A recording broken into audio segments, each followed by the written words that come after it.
Okay, hi, I'm Margarita Kiwis, and I co-direct the Peace Innovation Institute here in The Hague. And who are you? I'm Mark Nelson. I'm your co-director at the Peace Innovation Institute here in The Hague. And also, we co-direct the Peace Innovation Lab at Stanford that was the grandparent of all of this, I guess. Yeah, we've been working together for almost 10 years now. It's a little bit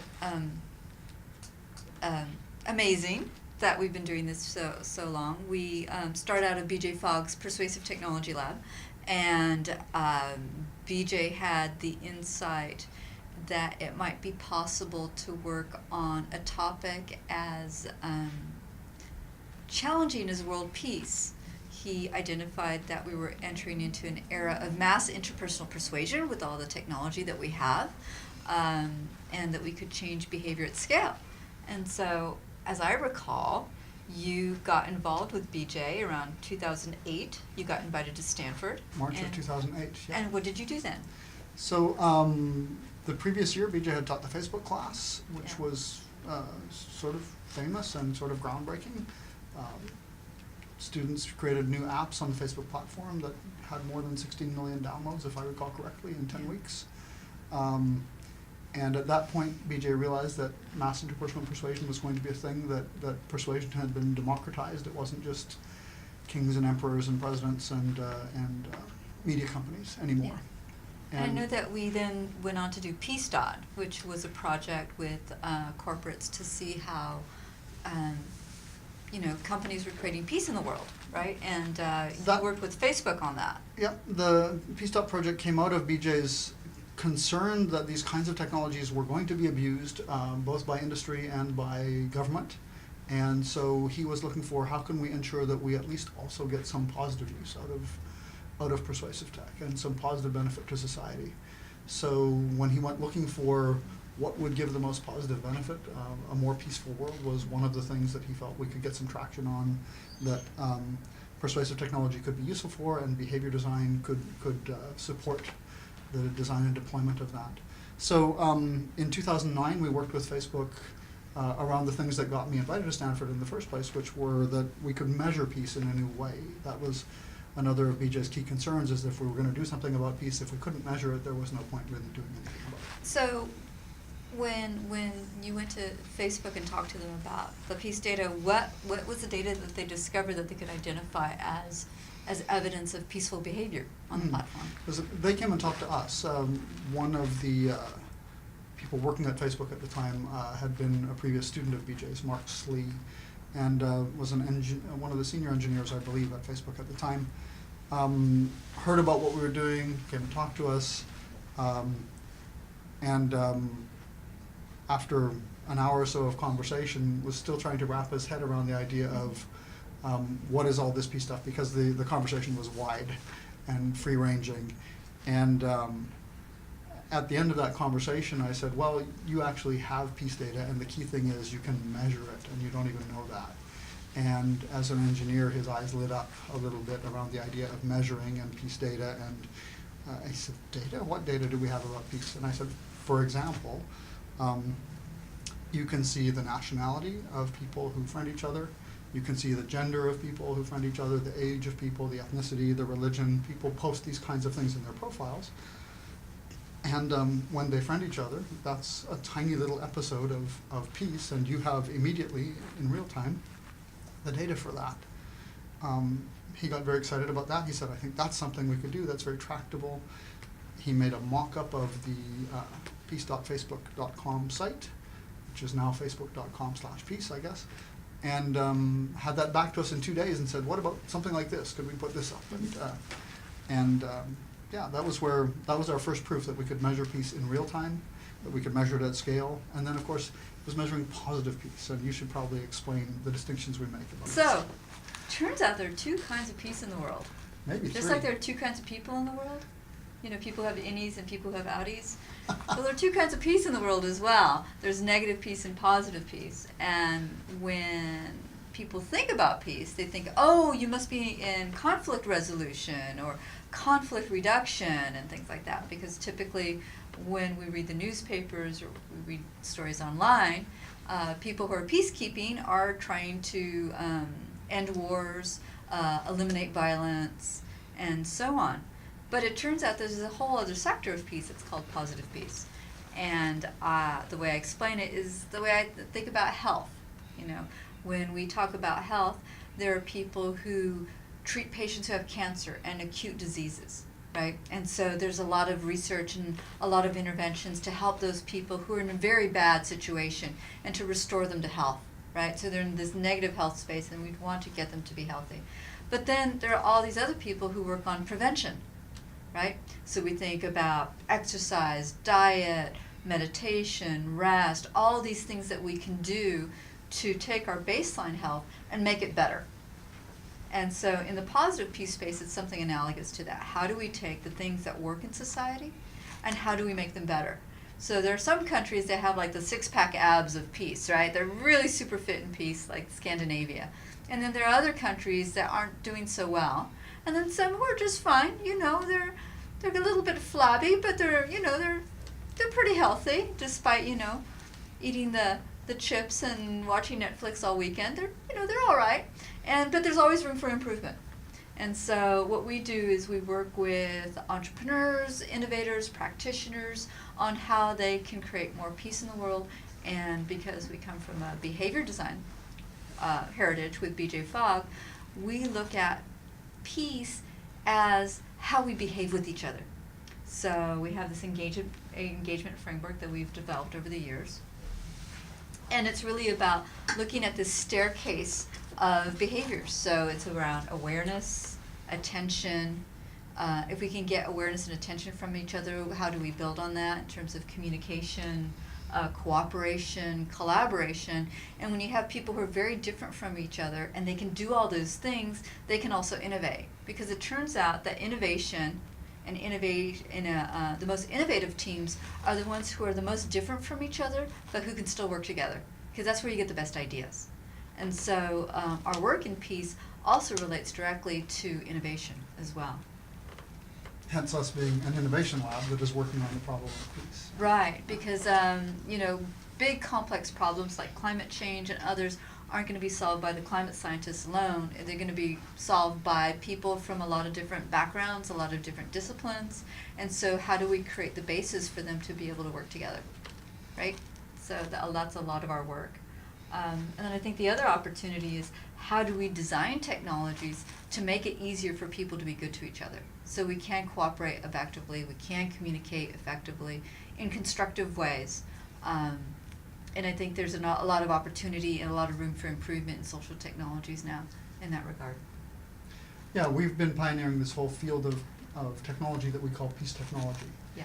And there's two aspects to that. The one is the technology itself, and then the other is all these companies who are using technologies to do business and are generating peace and generating peace data, but just don't realize it, don't think of themselves as impact companies, don't think of themselves as contributing to peace. And let's maybe touch on both of those.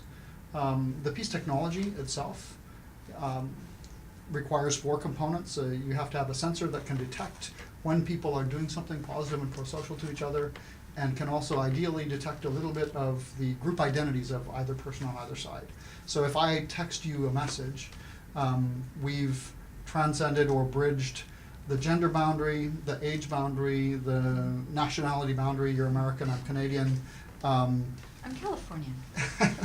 Good distinction these days, and so forth. And we could look into a lot of our other group identities. I come from a Norwegian heritage, you come from a Latin and Native American heritage, and so on. We're bridging all of those boundaries just by the simple act of engaging with each other, not only with a text message, but with any other mediating technology. And the thing that is different in the world is now most of those technologies have a sensor that can detect that behavior happened in real time. It came from me, it was oriented to you.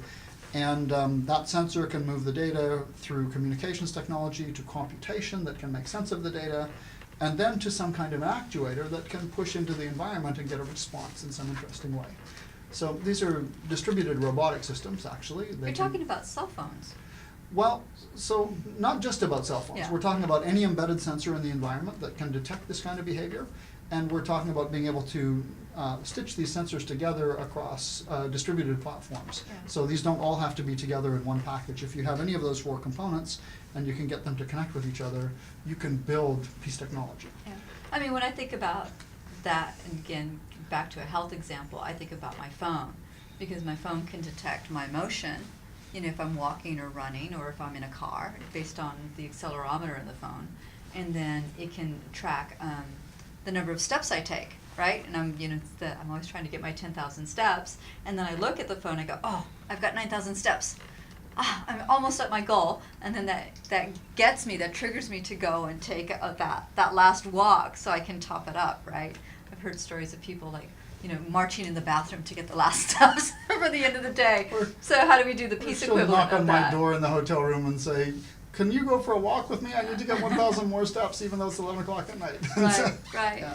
But it's interesting, so the CEO of Slack has taken a real interest in seeing how his communication platform is unintentionally perpetuating bias, Mhm. and how they can change the platform so that way women and underrepresented communities, you know, in the employee base feel like they're empowered to speak up on Slack, right? So what happens, because, you know, he's thinking, okay, we have this platform and we want people to communicate and collaborate.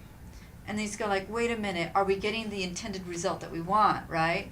How do we change the platform so that people who were inhibited in real life because they felt they didn't have a voice, how do we signal to them through the user interface and the whole experience that they do have a voice, right? And so it's an interesting challenge, but I thought that that was a great example of thinking about peace technology. Yeah. In terms of how do you be aware of whatever implicit barriers there might be for people to connect, and then how do you change the experience to make it easier for them to connect? And there's going to be a lot of trial and error. Right. And A whole lot of our approach is we are taking a scientific approach to this. That means we're constantly doing experiments. That means a whole lot of this is trial and error.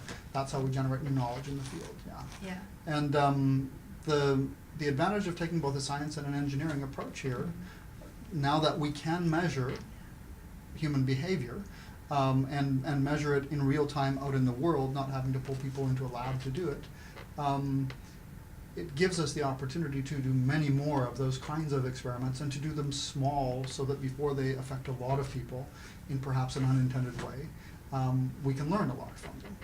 So this ability to measure peace and to measure positive peace, maybe we should make one more distinction about the kind of peace we're interested in, because in addition to positive peace and negative peace, there's also active peace and passive peace. And we very much think about peace in terms of behavior, don't we? Right, right. Why don't you talk about that?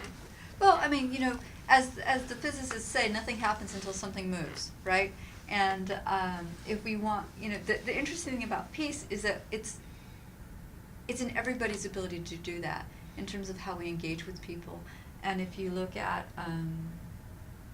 the sort of coaching that people look for in terms of their own personal growth, they want to be a better version of themselves. We all want to be a better version of ourselves.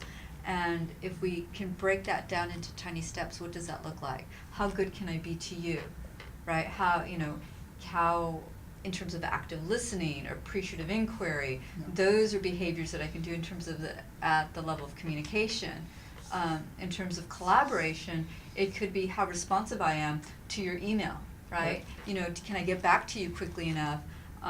If we make a commitment on calendar event, you know, do I show up? Am I prepared? But these are all like micro behaviors and habits that we can get into so we can be better to each other, right? Exactly. And if we do that, then it just ripples out. Right.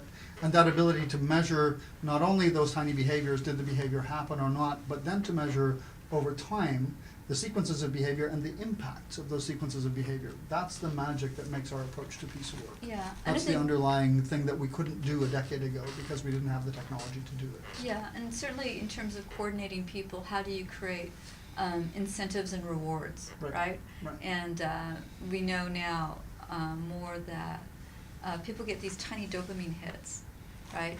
When in terms of positive reinforcement, novelty, other means, and so we could use those tools, those levers, to incentivize people to be good to each other, right? But what's really interesting to me is these emerging business models, like these unicorns, like Uber and Airbnb, and they grow so fast. And they do that because there's this exponential growth in the business. And how do you do that? Well, it's bringing people together in these networks. But those networks of people only work if it's a good experience for everyone, right? Right. If the platform becomes one that you don't feel safe, you don't feel secure, it's not trustworthy, then you don't have to do it, right? Then Right. those business models can collapse, and we're beginning to see that with like online video game platforms, where now they're going in and saying, how do we address the toxic Right. culture of the game players, right? We have to fix that, so there's a remediation. Well, that's kind of it, isn't it? That once you can measure positive behavior, negative behavior, you can measure it in real time, you can see it happening, that means you can also measure the business impact of it right away. Right. And so companies that might otherwise be uncomfortable looking at, well, do we have bias on our platform, like an Airbnb or an Uber, for example? It's a lot easier to look at some of those difficult issues when you can look directly through the issue to the business impact and go, oh, if we have bias on our platform, it's costing us X million dollars per year. Right. Therefore, we have to do something about that from a business perspective. And then we get back to the ability to measure it again. We can just run a bunch of experiments and see which experiments work. Right. We can try a bunch of tiny experiments very quickly. And this takes us back to why we're an innovation lab as well as a peace lab. It's that ability to do a whole bunch of experiments very quickly, look at the measurements very quickly and see, did this move the needle in terms of getting more of the kind of peaceful behavior that we care about? Yeah. And I think perhaps some other time we should go into persuasive technology in a little more depth, because as a technology for eliciting behavior, I think a lot of people are perhaps not aware of that. That's Yeah. something we should bookmark for the future. Yeah, and it's, like the Starbucks incident in the States the other week, where the two African Americans were sitting there just minding their own business, waiting for someone, and Somebody that they were meeting there. someone that they were meeting there, and the barista called the police because of this implicit bias, right? And of course, for Starbucks, they have no way of measuring that until there's this PR blow up, Right. of course, in social media, because someone can record what's happening. Right. And so if Starbucks had a way to detect the experience, the customer experience in real time, then they would have said, wait a minute, we're seeing this, we need to correct it, and they could catch it early on before it exploded into a PR crisis, right? And they could have seen perhaps 1,000 or 10,000 much tinier events before it led to a big blow up like that, and realized, oh, there's a pattern here. We need to do some training, Right. we need to change the Right. experience, right? Right. Our staff smiles this much at people that are similar to them and only this much at people that are different to them. They could have seen much earlier on, oh, we need to, yeah. Right. let's And a- it's let's tough address because, this. again, these social technologies overlap with societal issues that have Right. always been there, that have been invisible to the people who aren't affected by it, right? Right. And so now that we have this, evidence, and you go like, oh, well, what should we do about it? So it's sort of a challenging time in society, because now all these things that it was like oh, you're just telling me a story, but I don't believe that it really happened because it's never happened to me. Now we have all this Now we proof, can measure. and Yeah. so It so is now happening. companies are behind, and how do they catch up and design a customer experience that's really great, right? And a corporate culture. And a corporate culture that's really great. So you asked a great question, so what do we do with this? And that goes directly to where, over the years, we've recognized that, in fact, people working in commerce are creating more positive behavior and also creating it in a sustainable way between people who are different from each other, because commerce fundamentally is about getting people who are different from each other in some way or other to engage in a mutually beneficial relationship. Even if the only way they're different is, Yeah. I have a product and you need my product, and you have money and I need your money. Right. Even if that's the only difference boundary that's being bridged. But then, of course, as businesses start to succeed and grow, they grow supply chains, they grow distribution channels, they grow shareholders and regulators and so forth. And all of those are difference boundaries. And a business is, through one lens, a sustainable mechanism for building bridges across all sorts of different boundaries in societies that strengthens society, then strengthens the economy, strengthens the social ties and social fabric of the world. So a big part of our work is about how to first of all, how to make business aware that they play a much bigger stake in creating a peaceful world than they are aware of typically. Right. Far bigger than diplomats do, far bigger than the humanitarian sector does. And ideally, from a preventive perspective, they can be far bigger than the military as well for these kinds of things. As we look at peace data and look at what that enables in terms of a peace data standard for measuring corporate performance, for measuring the social impact, for issuing things like peace credits and so on, this becomes the basis of all of that. Why don't you go into some of that? Yeah, I know that, a couple of years ago we started looking at how do you measure peace, and then how do you Do you measure the financial impact of it? Yeah, the financial impact of it, because one of the dilemmas in peace is that there isn't a clear market signal that values it. So in some ways, peace is an externality, kind of like clean air, or a clean environment, clean water. You go like, well, I'd like to have that, but I don't know how to do that. But when you bring it in, it's no longer an externality. So we can actually explicitly measure it and measure the cost of the lack of peace, but also the value creation that happens when you have a peaceful environment or peaceful condition, just as you can measure the value of having clean water, right? Then you have a functioning society. You have less disease and all these things, right? So you have to tie the economics into it. And I know that It's the only way to make it sustainable. About 7 or 8 years ago, we started thinking about that and playing around with that, and then realizing that what we need to do was define what peace data was, and then establish a standard. And you and Rosanna and Lockley have just published a paper, Lawrence Lockley, on defining this peace data standard, and that's coming out in the Frontiers of Psychology. Right. Yeah. And then the next step is creating a governing body, and you're working with the City of The Hague, Central CBS, Central Bureau of Statistics here in the Netherlands, to start to catalyze that process, because part of creating a market signal for peace is we need to go into capital markets, right? To NASDAQ, to S&P, and all these people who invest in pension funds, corporates, and all that. And so it turns out that one of the pain points of, as you've been talking to investors, is that a lot of them have all this capital that they want to put to work in particular sectors, and it's really hard because they can't find companies that meet that criteria. Not enough good investments, yeah. Not enough good investments, and there's ambiguous criteria. Right. So one of the obvious things that needed to be built was a standard where investors could evaluate companies based on this common standard, and companies knew what they needed to do to comply to meet to that standard. Exactly. Right? So what we're talking about, big picture here, is mechanisms for industry around the world to align themselves with the Sustainable Development Goals that their governments and the UN have agreed to over the years, and particularly with SDG 16, which is about peace and a more peaceful world and society. And then as we start going a little less macro, Right. For companies to be able to measure the impact on their own business of increasing positive pro-social behavior inside their organization. So as we noticed about 3 years ago now, we started having senior executives coming back to us and saying, why did you confuse me with this peace business? Why didn't you just tell me I could measurably improve positive engagement between, for example, my marketing department and my engineering department? And because if you had told me that would go directly to my bottom line. So we now do a lot of this kind of precision piece inside of organizations as well, cultural transformation and so on. So we're operating at all of these levels, but the point in all of this is creating market signals for global capital markets to begin shifting where they put money, how they put money. Because in a day of trading, if a pension fund manager can't find good investments, he still has to invest that money somewhere.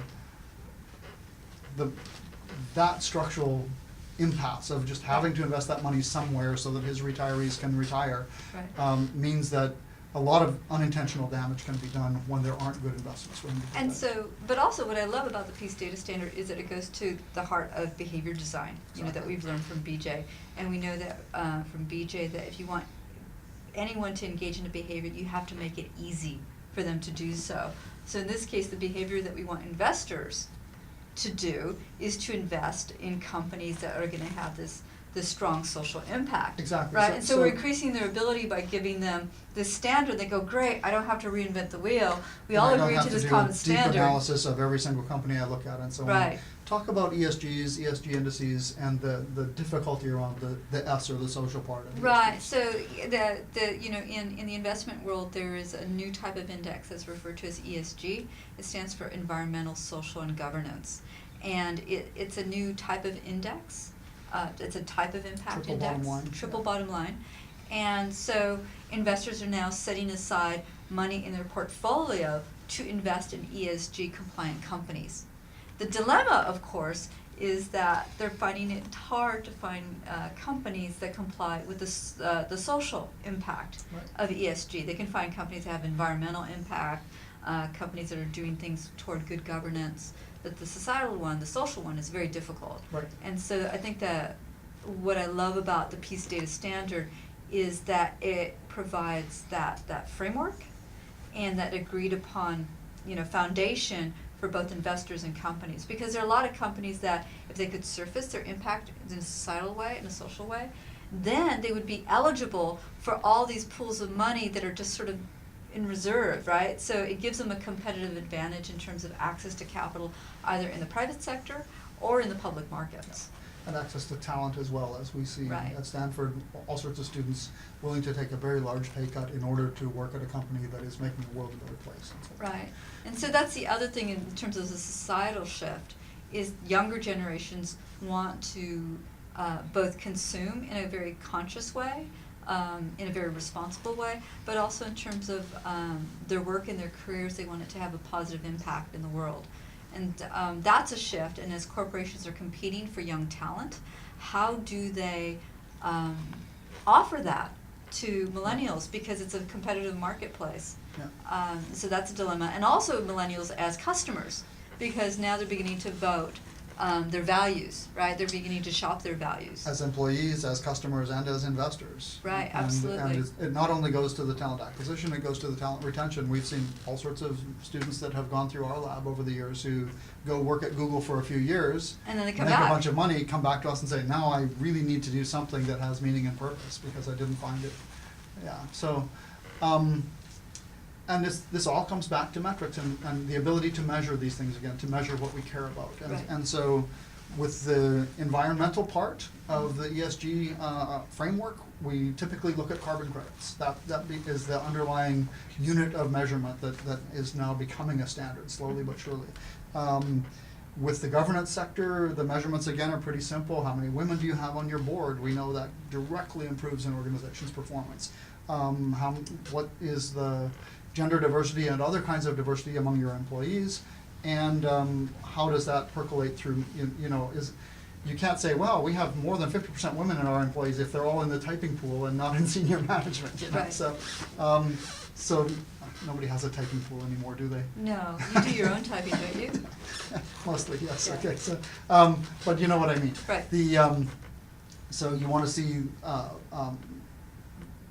improvement across these group boundaries at all levels of a company as well. Mhm. Those are pretty easy to detect and measure because they're one-time static things that changes when a person's position changes or when their employment changes. Right. The kind of stuff we do is much more real-time, much more dynamic, Mhm. because it's the tiny micro behaviors that, Right. when I pass you in the street, do I make eye contact with you or not? If Right. I do make eye contact, do I smile or not? Right. If I smile, do I also greet you or not? Right. It's these But tiny don't get little too creepy. behaviors. But it's these tiny behaviors, right, that Right. make the difference between a good society that we want to live in. Right. These kinds of tiny behaviors. Right. Versus a negative or tension-filled society that we don't want to live in. Yeah, but it's interesting because even in, when we talk to corporates, I talk to them about how to create an extraordinary customer experience. Exactly. And they're going like, because, a lot of products are just commodities. Right. And so what's your competitive advantage? How do you get customer loyalty? And how do you design an experience where your customer loves you? Where it was such a great positive experience.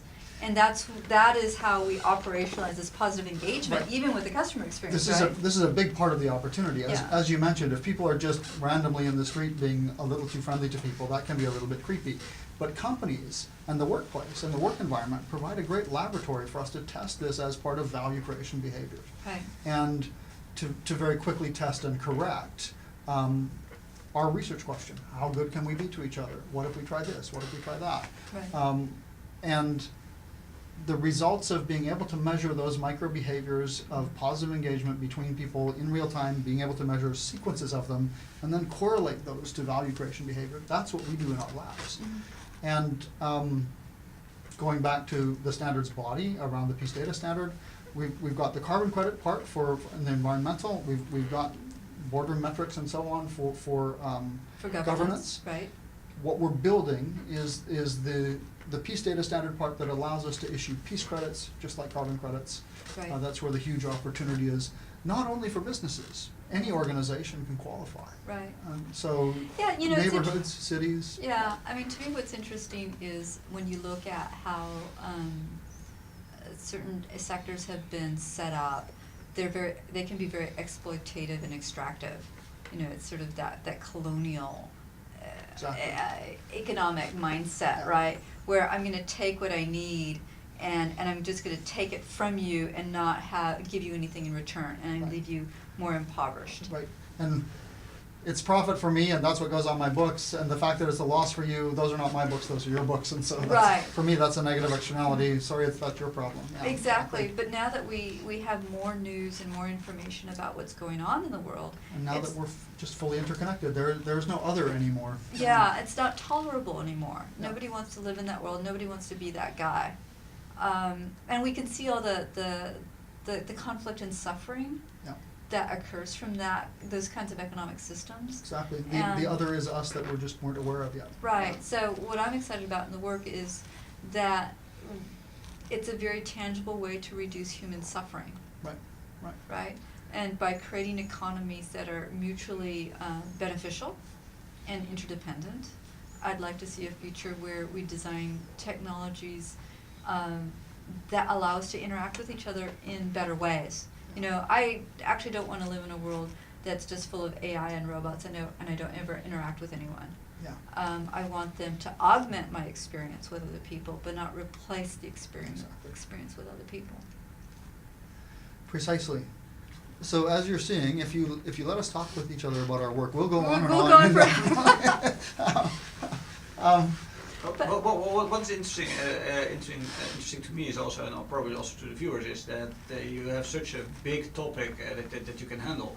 How would that relate to the series that we're shooting? Right. What are your Very good expectations? point. Let's try and bring it back down to something else. So, you and I have been talking about our work for a long time, and one of the really cool things that's come up is podcasts. And you know me, I love long-form podcasts. As a mediating technology, as a peace technology, because unlike radio or something like that, we can see exactly who's listening.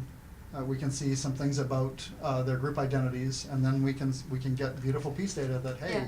just by doing this, we're bridging some of these difference boundaries. Yeah, I mean, podcasts allow us to attract attention and awareness, right? And our moonshot goal is to create a for-profit peace tech industry, and I'm looking at these podcasts as a way to talk to the world and to cast a spotlight on people who are doing really clever and innovative things in the sector, and they may not realize that they're doing that, but we want to be able to tell those stories, and it's going to be blockchain, AI, machine learning, new business models. So many of these things are mediating technologies. People just aren't necessarily looking at them through that lens. Right, and to be able to say, look, if you also do this is what makes it particularly special. Right. And this is one of the challenges we've had communicating with people about our work, is that peace technology, people expect that it's a vertical, but it's not. It's a horizontal that cuts across all these different fields. Basically, anytime you're creating some kind of lever, some kind of device that increases your leverage to bridge a difference boundary, you're building peace technology. Right. So if I think about my conversion funnel, the podcasts are a necessary step in that conversion funnel, because I want people to be aware. I want to get their attention. I want to get them to start thinking about the work. I want them to start appropriating the work. Please, steal this idea. I want you to go out and start experimenting with positive engagement as a design paradigm for innovation. We'd like them to do it carefully because. Well, yeah, we want them to do it safely, so we'll talk Yeah. about safe deployment. Yep. Because we need to create a community of practice, right? Exactly. And part of building that community of practice is having an audience, and then having opportunities for them to meet with each other and engage with each other. Right. Ways that they can learn over time how to work with our lab and our institute. And the other people I want to talk to are regulators and policymakers, Exactly. because they tend to be behind on the technology curve. So by the time they get around to addressing it, the technology's late. been out for 10 years and it could be too late. So how do we get regulators and legislators and policymakers to move up the learning curve as this new sector begins to emerge over the next 10, 20 years? Right. And So- so this is an opportunity to do that. Yeah, so we're talking to senior government people now Right. to try and avoid the kind of situation we currently have with GDPR, where the war we lost with privacy 30 years ago, regulators are finally trying to catch up to that. We'd like them to be regulating with us as we build out this for-profit peace tech industry, rather than waiting until we see how it has gone badly wrong.